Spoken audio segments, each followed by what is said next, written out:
पाकिस्तान की मारूफ पंजाबी प्लेबैक गुलकारा नसीबो लाल ने अपने बेटे की पैदाइश से मुताल्लिक सोशल मीडिया पर गर्दिश करने वाली खबरों की सख्ती से तरदीद कर दी। फेसबुक पर जारी एक पोस्ट और स्टोरीज में गुलकारा ने वाज़ेह किया कि इन खबरों में कोई सदाकत नहीं।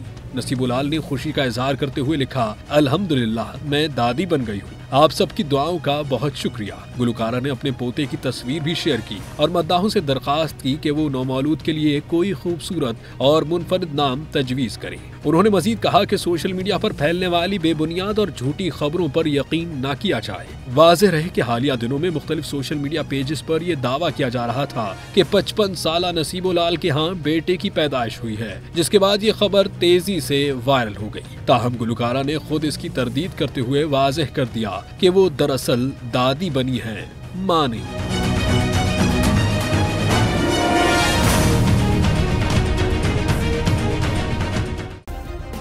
सब्सक्राइब करें और बेल दबाएं ताकि कोई खबर रह न जाए।